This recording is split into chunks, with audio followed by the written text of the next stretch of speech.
Hello, welcome along to Bangkok ChitChat with Andrew and Andy. Today in the studio we have Paul Dickinson, who's Regional Manager of Business Class Asia and is a Chartered MCSI. Welcome to the show. Thank you, Paul. What is MSCI? What does that stand for? MCSI is actually a member of the Chartered Institute of Securities and Investments. All right. So that sounds impressive. It takes a bit of hard work, but probably it's good to have the professional qualifications and sort of being affiliated with a professional institute as well. So okay, well, nice to have you on board, as it were. Is that based? Is a qualification based out of the UK, or is it a worldwide recognised it's qualification? out of the UK, but it's worldwide recognised as well. So yeah. Okay, so a little bit about the company. Business Class Asia provide a variety of services from wealth planning and protection, health and life insurance, corporate services like key man insurance, and setting up of corporate pensions and employee benefits. In addition, they have a property arm dealing in local and international properties. So, ask a few questions. So, how long have you been living in Thailand? I've actually been here just over 18 years. So yeah, probably one of the longest places I've ever lived.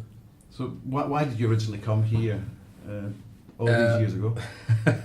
I think I was actually I took a year out from work in the UK and literally travelled the world. Like a gap year. Took a gap year, yeah, at 30. So quite lucky, really. Lucky to be able to do that.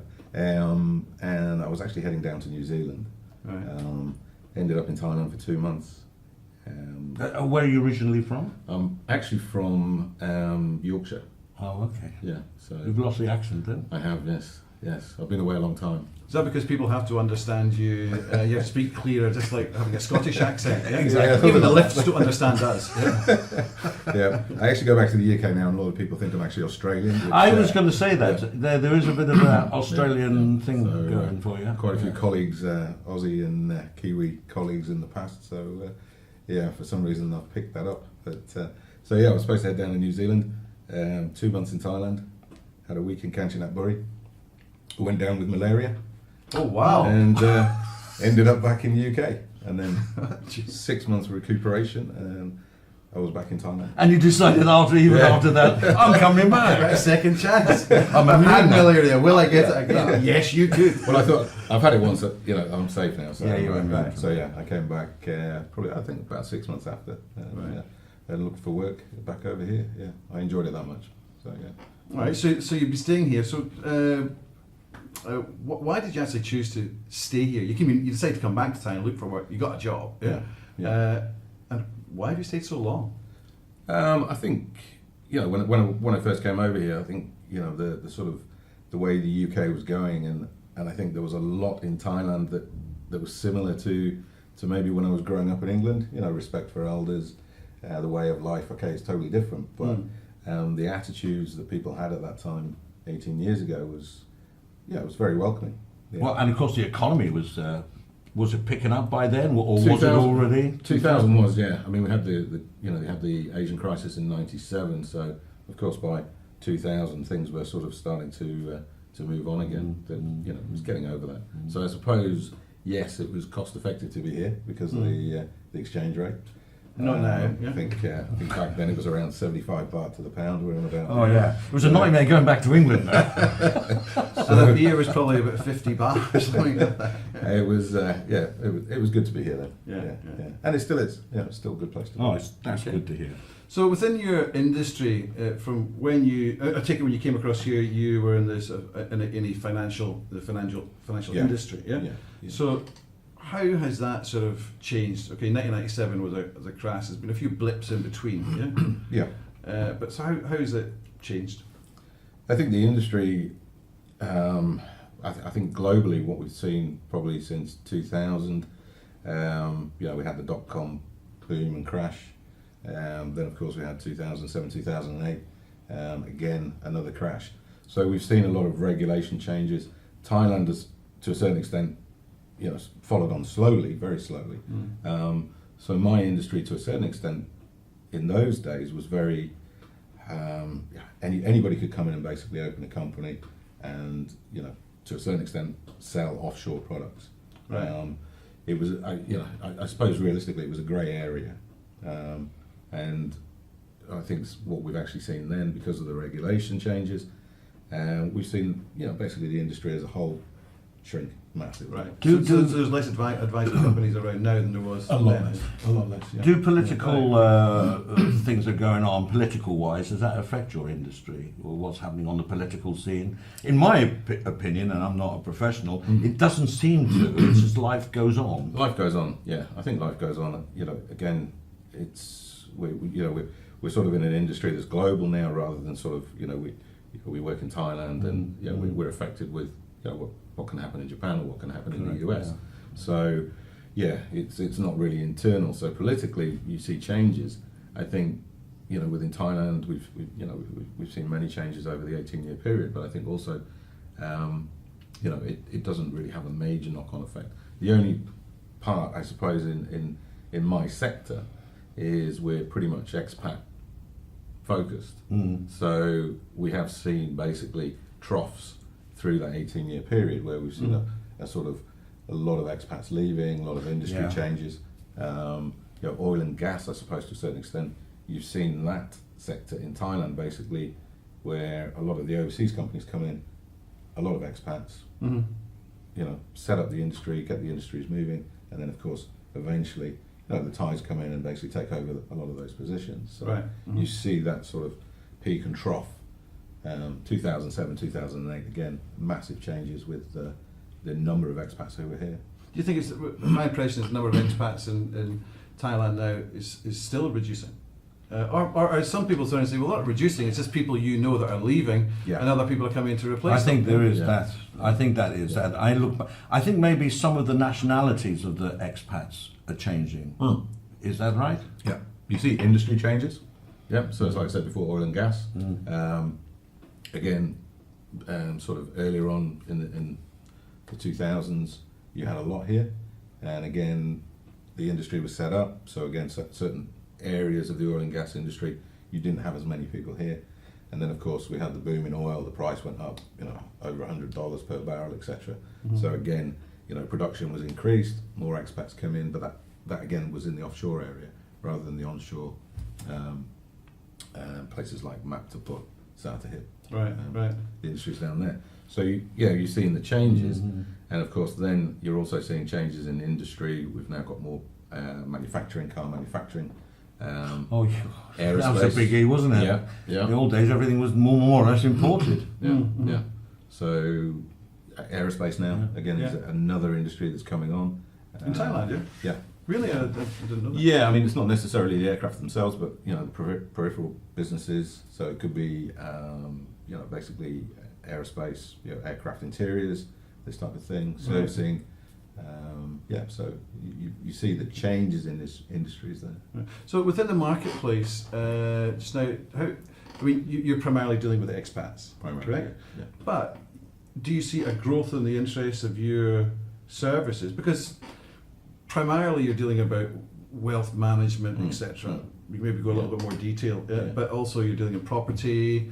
A Thai can buy property in the UK. Yep. Yeah. And then also you're dealing with insurance, medical insurance, employee benefits, that kind of thing.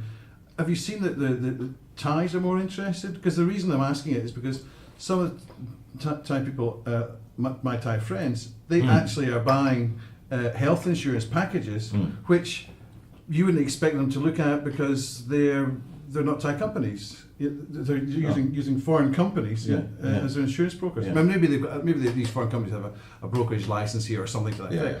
I'm seeing that some Thai people are actually buying the packages which are normally targeted at, not exclusive for, but targeted at expats. Yeah. Are you seeing more of that, or are they still going for the local Thai companies? It's you still see a lot. I mean, I think the big insurers will always be there. Yeah. So you look at AIA, AXA. These companies are moving further and further into emerging markets, bigger operations in emerging markets. So the foreign insurers are actually becoming more predominant in that industry here. So if you look at I suppose the Thai market, we don't get that involved with it, but you know, you've had Bupa here for a long time, which again is a huge Western brand, but Bupa, I think it's Bupa Blue Cross. You know, you've got the likes of AIA. I mean, I've been with them Insurance, since the late 80s. Yeah. So I think the way the local market looks now, you know, is it a good thing? I'm not really sure, but there's more products, more services, you know, more opportunities coming into the market, more sophisticated products coming into the Which market. is good for the consumer. Yes in the and sense no. of they get a... They get more choice. Yeah, you've got more competition. Yeah, I think, you know, I'm sort of old school in the fact that I like to keep things very simple, very clear, very transparent. And I think sometimes, you know, on the insurance side of things, okay, that's very simple. You have a policy, etc. On the investment side of things, I think sometimes, you know, there are instruments or parts of the industry where really it's not suitable for a retail investor. Right. So on that side of things, I think, you know, some things are good, but I think, you know, keeping things very simple is probably But the easiest way. in the case of medical insurance, you know, why would somebody, because we can buy either as expats, you're working, work permits, etc. Yeah. So why shouldn't we be looking at the tie packages as opposed to, is there a big difference in price, or is it all just related to this is your coverage and it's going to cost you this amount? Because they have different products. Yeah. They have Yeah. life insurance attached to health insurance, the tie side, Yeah. and they get money back. But Yeah. then, if they're all there to make money, so is it just smoke and mirrors, or No, what? not necessarily. I think if you know, as an expat, if you're not traveling, they have, again, different policies. So you can have a global policy. Most of them exclude the US because it's so expensive. Yeah. So you can have a global policy which, like I say, covers you wherever you go. So if you're back in Europe or, you know, Australia, you're covered there if anything happens to you. If you don't, you know, maybe for a semi-retired or a retired expat who predominantly spends 52 weeks of the year in Thailand, then look for a local policy. Maybe you trip over to you know, Vientiane, or you go down to Cambodia, or you go down to Singapore, then look for an Asian policy. Right. So again, it really is about what does the client need and Right, matching okay. that. So you can do that.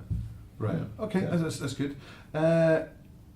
Now, within the, you're not a financial advisor as such. You basically help people through getting insurance and also the management of their wealth and building plans. Yeah, that's what you call life plans. Life yeah, plans, that's right. but you're not trying to sell them packages of fixed term and things like that. So No. you're different from other organisations, as I understand it. Yeah. I've also had to do some research on what they're doing. But I'm going to have to ask a question. Yeah? We all get calls. Yeah? And for me, if someone calls me up, I'm more than happy to speak to them. Sure. That's fine, because they've got a job like anybody else. Yeah. If I'm not interested in something, I'll obviously turn around and say, well, I'm not doing anything just now, so sure, you can call me back in 6 months or whatever it is. Yeah. Everyone's got a job to do. Everyone should be polite. Exactly. I've heard some people telling people to F off and all this sort of stuff. Yeah. I just think that's... Mind you, after the 20th one in one day, you know, everyone's never got quite as patience. much as that. But in the 2000s, But it was a lot of calls. Some of it is some sort of being upset is sometimes warranted, as you say, it's Yeah. non-stop. And then you said to the person, they call you next week, or they've got a new person's come on, they've got another list, and they're calling you again. Yeah, come on, I told you. It's like that guy selling sunglasses on the beach. You know, the first one you're super polite. Yeah. By the 20th time, you're kicking him all the way down. Go away, go away. Exactly. Unless they're selling beers. So Eventually move off the beach. So with that sort of let's say stereotype, which Yeah. is probably reputation, Sure.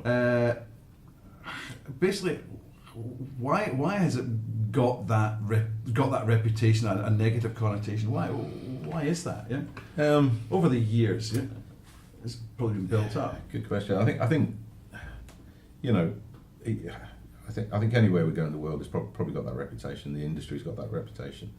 I know, you know, working through the CISI in the UK, yeah, we had the same issues in the UK. Right.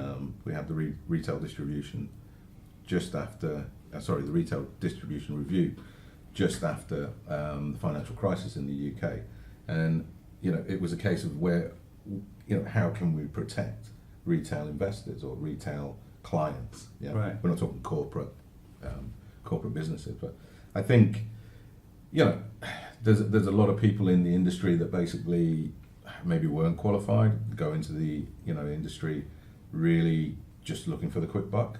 Right. You know, they have a short-term plan. Not qualified, or Not necessarily not qualified. You know, I think, you know, if you look at some of the cases that came up in the UK after, you know, after the financial crisis, well, not just the UK, but globally, you know, there were people there that, you know, chasing the profit basically. Mm-hmm. You know, I think if you're in the industry, you need to go into, you know, any meeting or you know, with a retail client. As I said, we distinctly, you know, segregate types of clients.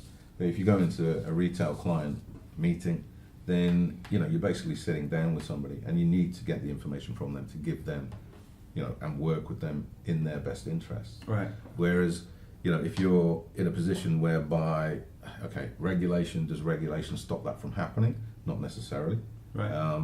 But yeah, you've had it in the past where basically people have been sold products, services, investments that weren't suitable. Right. Okay. Yeah. There's a good question here, because we've got to move on now. I'm getting signals from the producer saying that we've got to running out of time soon. With Brexit looming and the confusion in the markets that's going to bring, what would you advise people should do with their money? I think again, you've got to look at your time frame. You know, we will always have, you know, these sort of dips within the market, and we will always have, you know, people call it financial crisis. But I think, you know, you've got to look at the time frame. I think if you're looking as a new investor now, or you have new money now, then I think, you know, Ray Dalio from Bridgewater is probably one of the guys that I follow the most, and again, one of the most successful investors out there at the moment. You know, is hold. You know, I think basically Really? the markets as they Have it where you, like in a bank, at very low interest. liquid. Yeah, keep it liquid, low interest, and yeah, I think we're in the, you know, as I said, Ray Dalio, the way he puts that across is, you know, we're probably 12 to 18 months out from the end of this current cycle, this current financial cycle. So yeah. What about the local side, local investment? What should people be doing with their money? Yeah. Locally, I think at the moment it's probably the same. You know, we've got the election coming up here pretty soon. Yeah, it's been pushed out a few times now. Where should they put their money? I mean, I know the LTFs, RTFs, the LTF is long-term managed funds. RTF is retirement managed funds. Yeah. So, as I understand it, LTF, if you're not looking to retire very soon, go to the LTF because you can cash it in after, I think it's 7 years. Yeah. RTF, you can cash it in when you're 55. Yeah. So you will get the return, but the big benefit is, as I understand it, correct me if I'm wrong, is that you get 10% of that investment amount back as a tax rebate. Yeah. So it's like a 10% interest for that period. So if you take that across 5 years, you're talking about 2%, across a 5-year period. Exactly. Yeah. So you're getting that guaranteed straight away. It's not dependent on the markets, but also you will get dividends from certain ones. So yeah. So And of course, that is your capital could change Yeah. in that. Yeah. So is there anything like these things? Anything else they should be looking at? I think if you Life know, insurance as well. life insurance, you can get your tax breaks as well. I mean, you know, we look at the whole structure. So yeah, retirement, have your retirement plan in place. Yeah, get that in place as soon as you can, Right. because it's basically cheaper if you start early. Yeah. And of course, protection, life insurance. Yes, we don't know what's going to happen. You know, these things basically, having that plan in place. If you have a family, life insurance is a must. If you're long-term expat, then you should look at the local products because of the tax breaks that are available. Right. Yeah. If you're here, you know, maybe on a 2 or 3 year contract, then yeah, maybe they're not suitable. Yeah, you may be moving on to another country in 2 or 3 years, and then of course you want to look at something that's tax efficient and can protect you while you're moving around globally. Right. Okay. So yeah, there are structures out there that we can put in place for that. Okay. Just you're also into international property. You also deal local property. Yeah. Yeah, we have a company that actually does local buy and sell rents. So yeah. We hear all these people investment in the UK. Yeah. Yeah. What about the investing in the UK is the right time? Because there's predictions that with Brexit, what could happen Sure. is that the prices, maybe aimed at London, are going to drop. Yeah. Yeah. So are you going into negative equity? London's already dropping, and again, I think with what's happening, it's very difficult basically to see where property prices will go at the moment. But coming back to investing, why are you investing? Are you looking for the quick capital gain, or are you looking for the income? So if you're looking for a yield off the off the property, then yes, that's still the way to go. There's still opportunities there in the UK. There's probably still opportunities globally in certain cities. But as I said, it comes down to why are you investing? What are you looking for? Are you looking for that quick capital gain? Probably not a good time at the moment. If you're looking for long-term capital gains, yes, property is still a solid investment, still a solid asset. But again, people look at property for different reasons. Look at the yield. Yields in London, very low. If you look at the UK, probably Manchester, Birmingham, a lot better yields, 5, 6, 7%, this type of thing. So, yeah. Right. Well, we've got a lot of time, but just am I correct in saying this?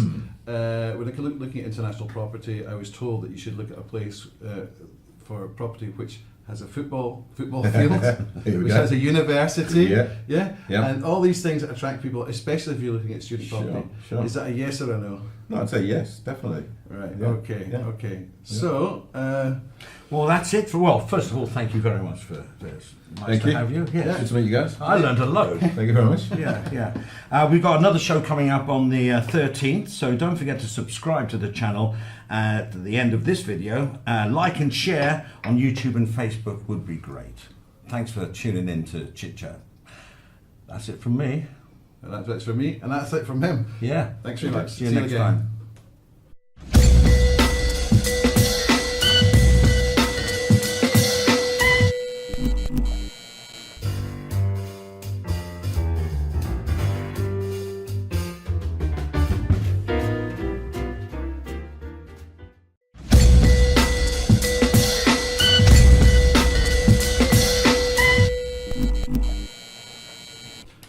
One of the things we've discussed in the past is about key man insurance.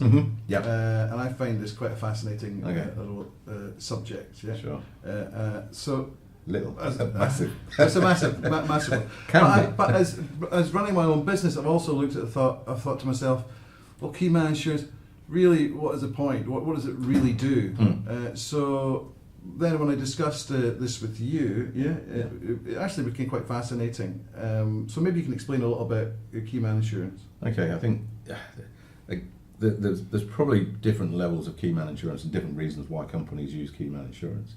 So if you look at the big multinationals, let's say a CEO of a bank, or again in the automobile industry and manufacturing, this type of thing, they'll insure. The company will insure the key people. So they'll insure the CEO. They'll somebody. What's the purpose of why? Basically, if they have to replace that person, they need basically to look at recruitment, training, this type of thing. I think for smaller businesses, another area that some people look at is the top salesman. So if you have a salesperson within the company that can bring in 50% of the revenue, and he becomes critically ill or he drops dead on the job, you have to replace that. Right. So that takes time. So you can then basically look at insuring his revenue.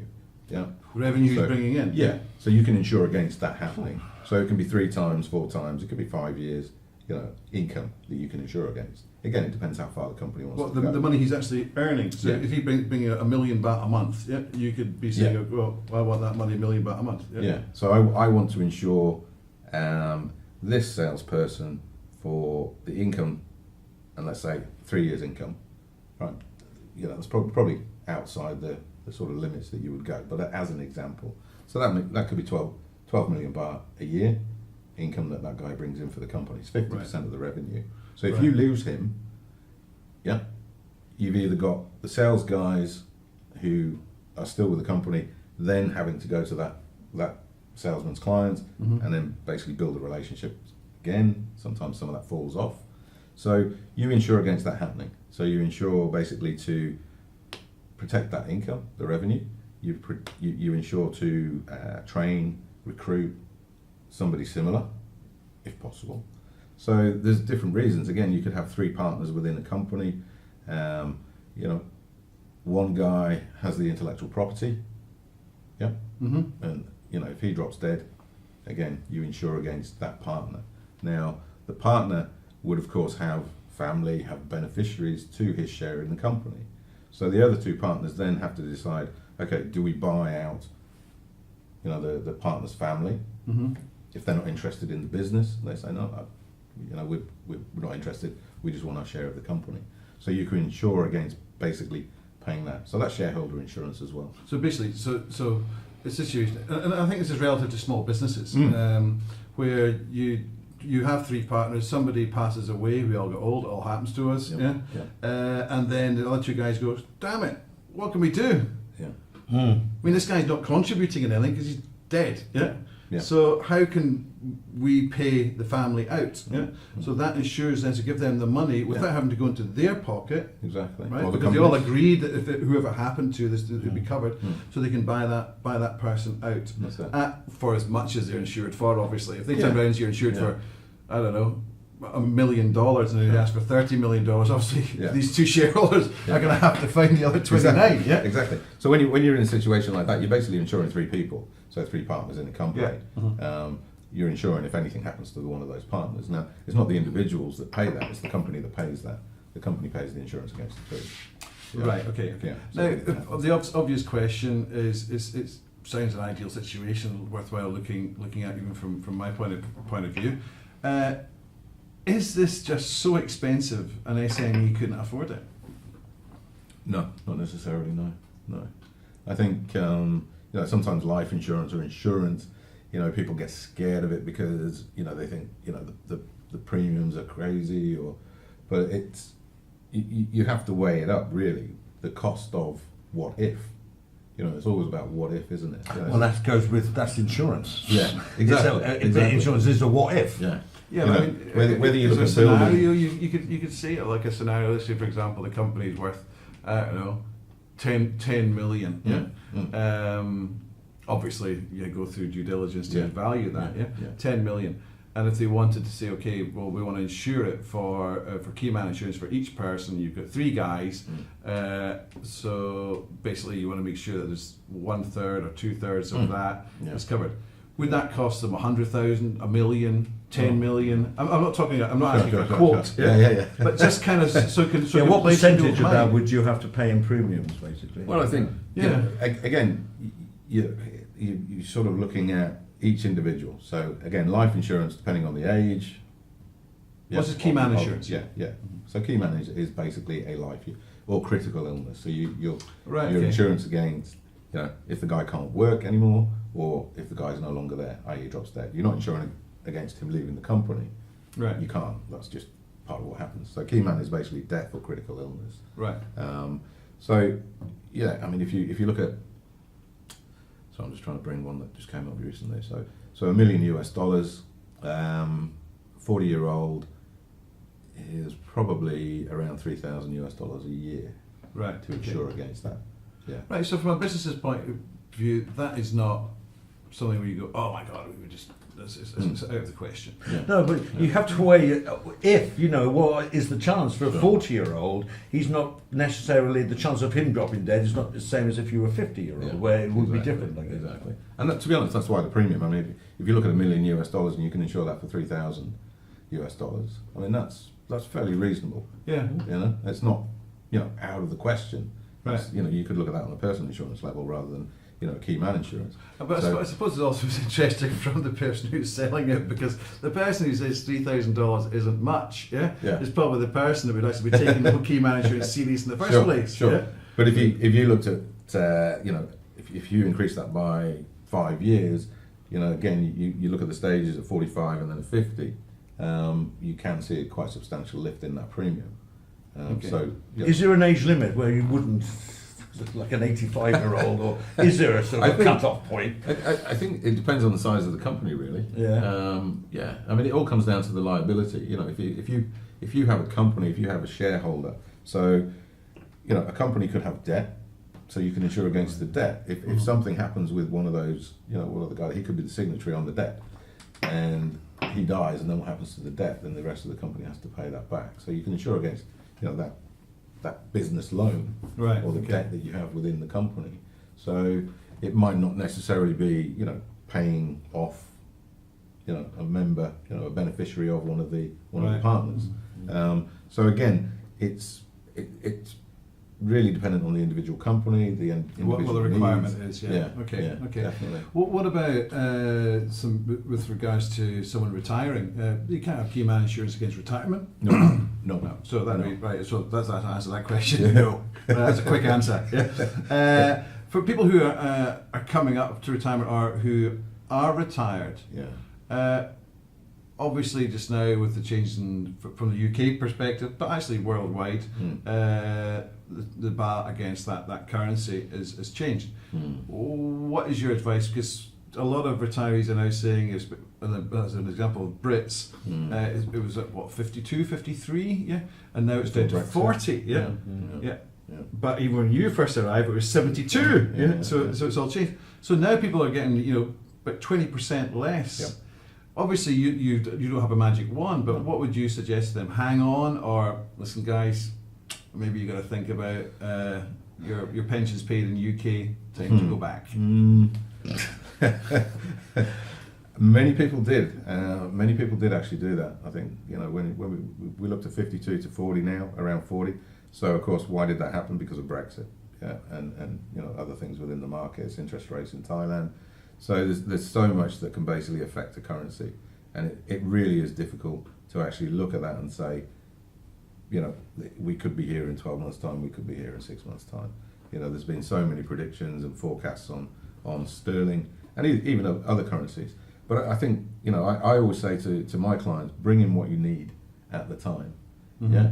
And, you could turn around and say, I could go to if 38. I hadn't taken your advice 6 months ago, I'd still be in the 52. Now I'm down to True. 40. True. But it's so difficult, like I say, on the currency side of things, because they do fluctuate so much. You can have a bit of news. I mean, we had a spike last week, I think, Yeah, on sure, the US dollar, and GBP as well. So I think, and this is what I say about planning. You've got to have that plan in the long term. It's not like day to day. You can't look at it day to day. So you could actually turn around to someone who's retired here. You could say to them, listen, plan a year in advance, bring enough money in. Yeah. When you say bring enough money in for what? Spending? Yeah, for your living expense. Living expenses, yeah. Any extra, okay, you can bring in when you want, but maybe you plan a year at this rate and accept that, because if it changes, because it is very volatile.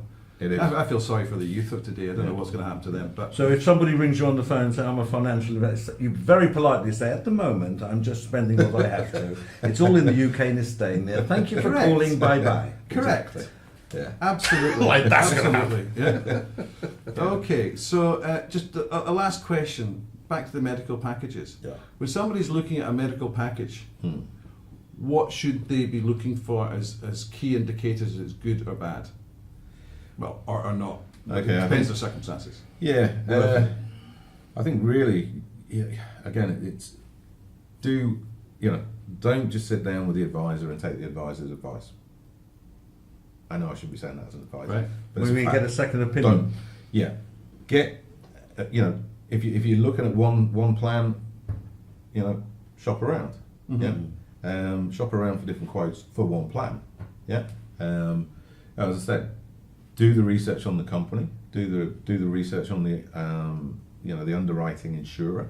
So you have a broker, you have an insurance agent, and then you have the actual underlying insurer. Right. So do the research. What's the customer service like? What's the claim system like?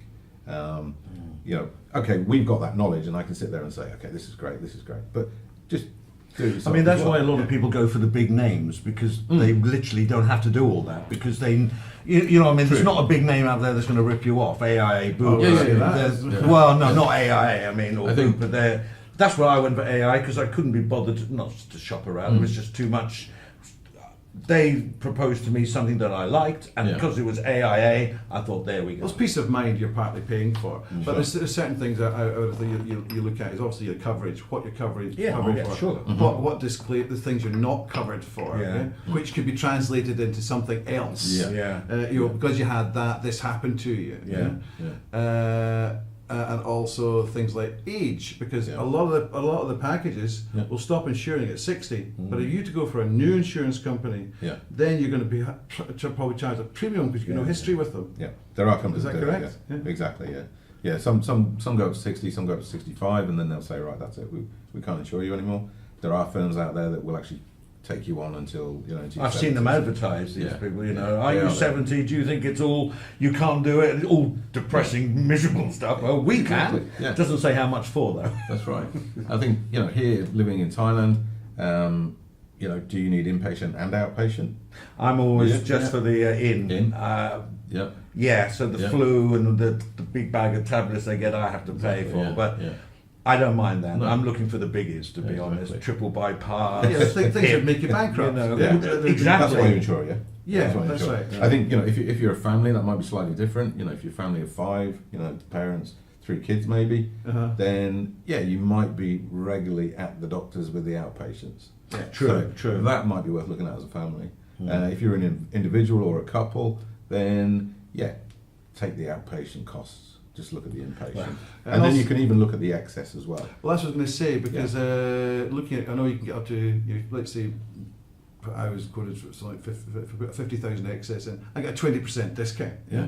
And and when you say 50, the 50,000, what it is not a 50,000 on per item. It's a build up. So if I pay the first 50,000 on one operation I've had, that's me covered. They'll cover everything else after that. Yeah. It's not on individual item, which I did not know. Yeah. Through my ignorance. That's your annual excess, basically. Your annual, yeah. So So you can go to, some insurers have limits on that. They'll say, okay, you can only have up to this much. Some will say, take what you want. Yeah. So if you want 50,000, you can go for 50,000. Again, that's worth looking at as well.